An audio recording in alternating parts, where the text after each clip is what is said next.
welcome back to the United Fan channel, and today is another transfer video that I said I'd do every Tuesday, and today it is on a Tuesday instead of the Wednesday like I did last time, so I've made improvements. Now before I do get into the video and start talking about players and who could be linked with us and who might come, I would just like to ask you guys to subscribe down to my channel, as I am trying to get to 50 subscribers by the end of this year, and I think I can do it. Bear in mind I've got 6 months left, I'm only 8 subscribers off, so please make that happen by subscribing, and if you do like the video, please leave a like down below.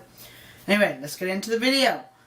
So, I think most of us were probably shocked with the Griezmann thing of him saying that he's, I'm always athletic or something like that, and staying at Atletico Madrid after 6 months of build-up of all the hype of, yes, we're going to get Griezmann, come on, 80 million, we're going to break the transfer record again, get a really good signing and be a very good player, and then the transfer ban that Atletico Madrid have gets withheld, and he's like, I'm staying. Now, there are two possible things that I said. We've missed out on a very good player, which is probably the most positive one, but we could have also dodged a bullet, and instead of actually saying,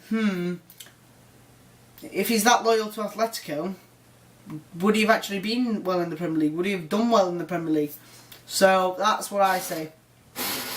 I think we might have dodged a bullet. But let me know down below, do you think we dodged a bullet, or do you think he would have been a good signing if he'd have come? Right, so let's get into the players that are obviously on the thumbnail and you guys probably get excited about. So we have 3 today instead of 4, because there's 3 main ones that have been out in the press, which I still haven't mentioned. The first one is Bale. It is Bale. We've been linked with him now for a bit. He didn't start the Champions League final, but came on off the bench. So that sort of people say, oh, he's played, so he's not going to come. There's chances. We have the money to pay for it, and if Real Madrid still want David De Gea, it would be a very good signing to make back, so swap players. Maybe we have to pay a bit more, they still put a bit of money in or something like that. But taking Bale, I think, for a De Gea swap will probably be good, because we've got a good we could buy a keeper. And I'm going to do a video actually at the end of this week about who can replace De Gea if he does go. But yeah, so Bale, he's 27, he's from Wales. He scored 9 goals and he's had 27 apps for Real Madrid this season. He has got 1 assist. He's had a shot per goal ratio of about 3.4, and his passing has been 72.2% passing. Now, overall, it's okay. I mean, it's alright. We could. He's sort of that player which he's quite injury prone. He's out half the season for injury.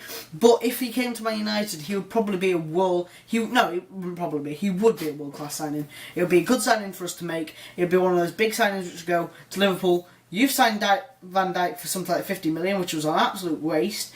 City, you've bought 2 players. One of them being Bernardo Silva, which you say is 42 million. It's not. It's going to be more than that. Arsenal still haven't signed anyone yet, or other than like some other player. And I honestly don't know what Chelsea's done so far because I haven't been keeping up. But Bale would be a very good signing, and I think that if we did get him, it would be worth the money. So, anyway, next is a player that I think could actually get signed in the next few weeks. Is Victor Lindelof again. I was the one that said at the start of the transfer window in January, we're going to sign him. I have a 98% sure that he's going to sign, everything's going to be fine, we're going to get a defender, it's all going to be good. And then, bang, get shot, transfer window closes, we haven't signed him. And I'm like, shouldn't have really done that. I was actually following another source, and they were saying it was going to happen, and it didn't.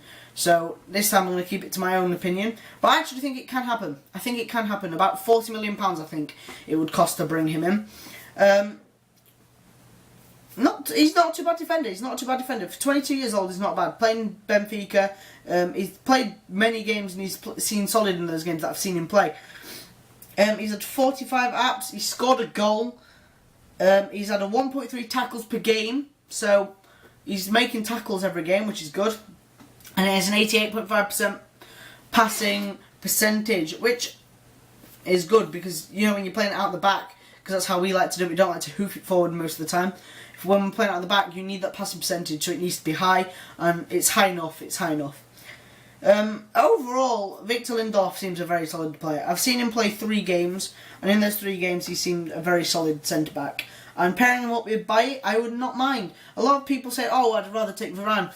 Well, I mean, there's still the option that we can get Victor Lindelof and Varane, because we're not just going to have to use 2 centre-backs if you think about it. We're going to need to use at least 3, 4, 5 centre-backs throughout the season, because we're going to get injuries, we're going to get fatigue. So we're going to need the centre-backs to replace them. So we could get the likes of Victor Lindelof and Varane, have Bailly, Varane, Lindelof and Rojo, or Lindelof and Smalling if he stays. I think we will sell Smalling though, so I think I'm going to do a video of players out as well next week after I've done another transfer update. I'm planning this out about 2 videos a week, keeping you guys updated with the transfers. Right, last but not least, the other one that I wanted to talk about, it's Lukaku. Premier League proven. One of the top goal scorers in the Premier League. Only 24 years old. He's from Belgium. It would cost us about 60, 70 million pounds to bring him in from Everton, I think. About that range. He's had 39 apps for Everton this season, and he scored 26 goals. That's quite a lot of goals for the amount of apps he's had. It's borderline 1 goal per game, which is amazing. It is absolutely amazing if you look at the stats, especially because it's Premier League. Premier League, and League Cup and FA Cup, that is some very good stats. He's actually had 6 assists as well, so he's also a contributor to the team player. He has a 2.9 shot per goal ratio, which shot per goal, yeah. So really, that needs to be lowered down because that's only 3 shots per goal, and we have been lacking finishing. So if we're going to want a striker, we're going to want someone with better finishing ability. However, Mourinho gets players, and he either likes them or he doesn't. If he likes them, he turns them into world-class players. And if he can do that with Lukaku, Lukaku can be scoring 30 goals a season easily for Manchester United if he does come.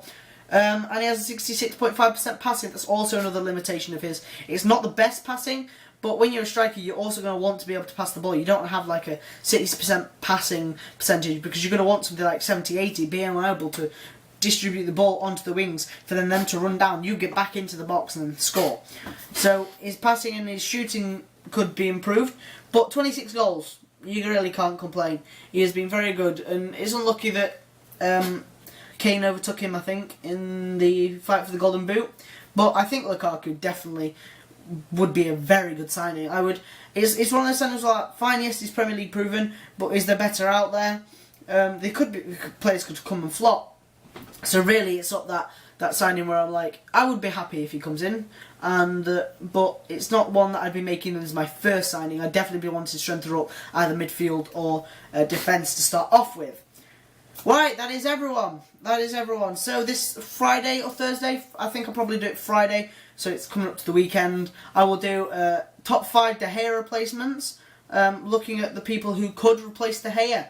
I have some interesting ones on there, and I think there's one that most likely stands out to be the one that will replace De Gea if he does go. Anyway, I hope you did enjoy this transfer video. I like keeping everyone updated, so make sure you do subscribe, because if you do subscribe, I will update the first 24 hours of a signing being confirmed. I will update everyone. There'll be a video goes up, it'll be about 2 minutes long, and it'll tell you about the transfer contract and how much it's going to cost.